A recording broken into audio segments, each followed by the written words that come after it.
Hello everyone. आज हम करेंगे सिविक्स का chapter 1 what is democracy and why democracy. तो चलिए शुरू करते हैं। सबसे पहले व्हाट इज़ डेमोक्रेसी। तो सबसे पहले हम डेमोक्रेसी के मीनिंग के बारे में समझेंगे कि डेमोक्रेसी वर्ड कैसे बना है। डेमोक्रेसी हमारा दो ग्रीक वर्ड्स के साथ मिलकर बना है, डेमोस एंड क्रेटियो। डेमोस का मीनिंग होता है people and cratia means rule या पावर। तो डेमोक्रेसी का मीनिंग क्या हो गया? Rule by the people. तो डेफिनेशन क्या होगी इसकी? It is a form of government in which the rulers are elected by the people. ये एक ऐसी गवर्नमेंट होती है जिसमें जो रूलर्स होते हैं, जो शासन करते हैं, वो जनरली इलेक्ट होते हैं पीपल्स के थ्रू, वोटिंग के ज़रिए। अब हम बात करेंगे डेमोक्रेसी के कुछ इंपॉर्टेंट की फीचर्स के बारे में, जिसमें सबसे फर्स्ट है major decision by elected leader, free and fair election, one person one vote and one value, and last one is rule of law and respect for rights. अब हम वन बाय वन इन चारों features को detailed explain करेंगे। चलिए शुरू करते हैं। First one is major decision by elected leaders. इसका मीनिंग होता है इन डेमोक्रेसी, एक डेमोक्रेसी में all major decisions of country, जितने कंट्री को लेकर जितने भी मेजर डिसीजंस हैं ओनली लीडर्स के थ्रू लिए जाएंगे, वो लीडर्स जो इलेक्ट किए गए हैं पीपल्स के थ्रू।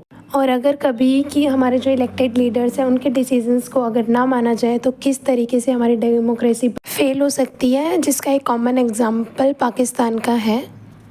इन अक्टूबर 1999 जनरल परवेज़, जो कि उस टाइम पे आर्मी चीफ थे, पाकिस्तान थे, इनको उस टाइम के जो पीएम थे नवाज़ शरीफ एक इलेक्टेड लीडर थे।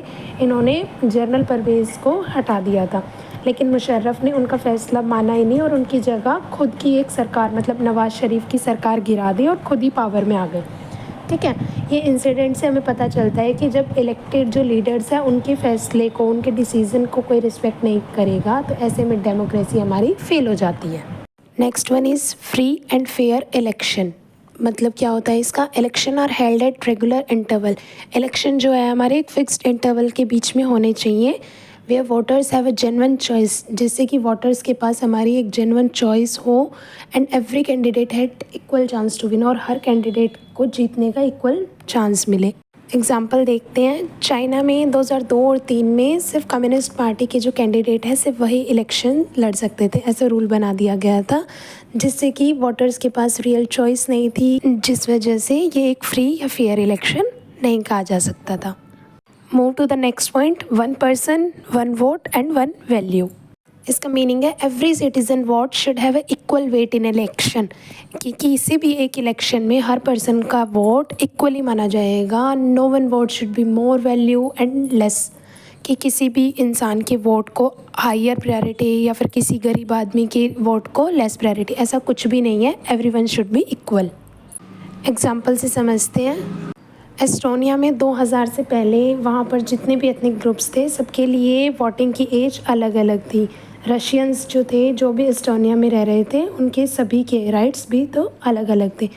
एंड सऊदी अरेबिया में तो वुमेंस के पास वोटिंग का राइट ही नहीं था काफ़ी लंबे टाइम तक, जो कि हमारे one person one vote and one value के प्रिंसिपल के बिल्कुल ही खिलाफ था। Move to the next and last feature of democracy, rule of law and respect for rights. सबसे पहले है रूल ऑफ लॉ, जिसका मीनिंग है सभी लोग एक ही कानून के अंडर आएंगे, चाहे वो गरीब हो, अमीर हो, कोई भी पॉलिटिकल लीडर हो या फिर आम आदमी, कानून के ऊपर कोई भी नहीं है। Next is respect for right, means हर सिटीजन के जो बेसिक राइट्स होते हैं जैसे freedom of speech, equality, education, इन सब की रिस्पेक्ट और प्रोटेक्शन होनी चाहिए। कोई भी डिस्क्रिमिनेशन मीन्स भेदभाव वगैरह नहीं होना चाहिए। एग्जाम्पल से समझते हैं। जिम्बाब्वे में जब रॉबर्ट मुगाबे गवर्नमेंट में थे तब उन्होंने जो अपोजिशन पार्टी है उन सभी के लोगों को परेशान करना स्टार्ट कर दिया था। किसी भी तरीके के प्रोटेस्ट वगैरह करने पर रोक लगा दी थी, और लॉ का जो होता है ना टोटली मिसयूज़ करके अपोनेंट्स पार्टी के जो लोग थे उन सभी को जेल में डलवा दिया था, जो कि rule of law and respect for rights दोनों के ही प्रिंसिपल के अपोजिट था। गवर्नमेंट सबके लिए लॉ बराबर करने की जगह उन्होंने उसका फ़ायदा उठाया अपने लिए और पीपल्स के राइट्स की भी रिस्पेक्ट नहीं की। नेक्स्ट हम करेंगे वाई डेमोक्रेसी। नेक्स्ट हम करेंगे आर्ग्यूमेंट अगेंस्ट डेमोक्रेसी। इसमें हमारे डिफरेंट पॉइंट्स हैं, उन सबको डिस्कस करते हैं। First one is instability, frequent changes in leader. इसमें क्या बताया गया है, हमारे लीडर्स हैं जो कभी कभी चेंज होते रहते हैं, जिसकी वजह से हमारा काम रुक जाता है। Next is delay in decision making, जिसकी वजह से हमारे डिसीज़न लेने में भी डिले हो जाता है, क्योंकि हर डिसीज़न एज़ वी नो और प्रॉपर डिस्कशन डिबेट्स के बाद ही लिया जाता है। कोई भी किसी भी बात पर डिसीज़न लेना हो जिसकी वजह से टाइम लग जाता है। Risk of bad decision making, people may elect leader without enough knowledge. कई बार ऐसे होता है पीपल गलती से मतलब जल्दबाजी में गलत लीडर को इलेक्ट कर लेते हैं बिना प्रॉपर नॉलेज के। Corruption and politics of power, leader may focus on winning election rather than serving the people. Leaders जो है वो ओनली इलेक्शन को जीतने पे फोकस रखते हैं, पीपल की क्या बेनिफिशियल उनके लिए है क्या नहीं, इस पर कोई फोकस नहीं। कभी कभी होता है ना कि मेजॉरिटी लोग जो हैं वो सब मिलके अपने अपने फ़ायदे के लिए अलग अलग रूल्स बनवा लेते हैं, जिससे कि हमारे माइनॉरिटी पीपल हैं उनको बहुत ज़्यादा नुकसान झेलना पड़ता है। नेक्स्ट वन है आर्ग्यूमेंट फॉर डेमोक्रेसी। इसमें सबसे पहले equality, all citizen have right to vote. सभी के पास वोट का राइट है और सभी को इक्वली राइट है कि वो इलेक्शन में पार्टिसिपेट कर सकते हैं। Next one is protection of right.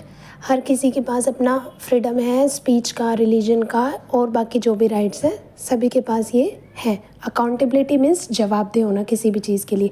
Leaders are answerable to the people and can be change through election. Leaders हैं जो हमारे, इनको पब्लिक के जब बातों का लिए जवाब देना आना चाहिए। अगर ऐसा नहीं है तो इलेक्शन के ज़रिए हम वो लीडर को चेंज कर सकते हैं। Peaceful change of power, government change without violence. Government हमारे विदाउट किसी भी अहिंसा मीन्स ऐसे मार काट झगड़ा इनके बिना नॉर्मली इलेक्शन कंडक्ट करा के आप अपनी गवर्नमेंट चेंज कर सकते हो। Better decision making, decision are taken after discussion and consultation. एक बेहतर डिसीजन मेकिंग के लिए ज़रूरी है कि डिसीजन हमारा डिस्कशन के बाद ही लिया जाए।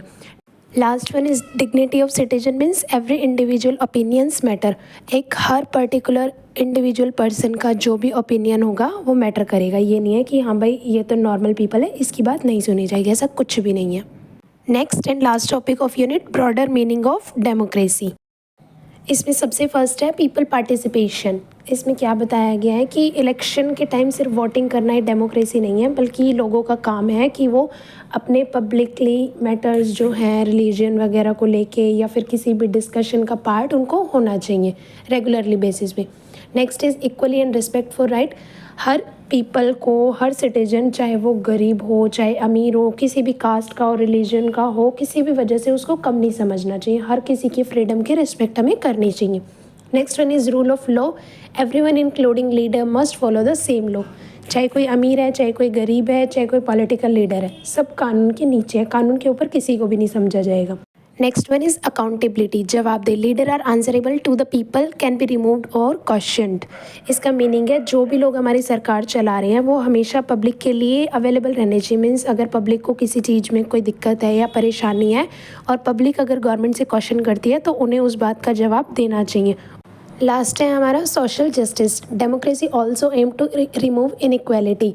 डेमोक्रेसी को हमेशा उनकी प्रायोरिटी होनी चाहिए कि इनइक्वालिटी को ख़त्म करें बेस्ड ऑन कास्ट। मीन्स जो कास्ट को लेके, रिलीजन को लेके, जेंडर को लेके या फिर वेल्थ इनकम को लेके कोई भी भेदभाव वगैरह जो है उन सबको ख़त्म करना चाहिए and give fair opportunity to all. और सभी को समान अपॉर्चुनिटी, अवसर प्रदान करने चाहिए। तो इसी के साथ हमारी यूनिट यहाँ पर फर्स्ट ख़त्म होती है। अगर आपको कोई भी क्वेरी है, कोई भी टॉपिक अगर समझ नहीं आया तो डू कमेंट्स। और इस चैप्टर की एक्सरसाइजेस, क्वेश्चंस वगैरह जो भी हैं हम अपने नेक्स्ट वीडियो में कवर अप करेंगे। सो बाय, थैंक यू।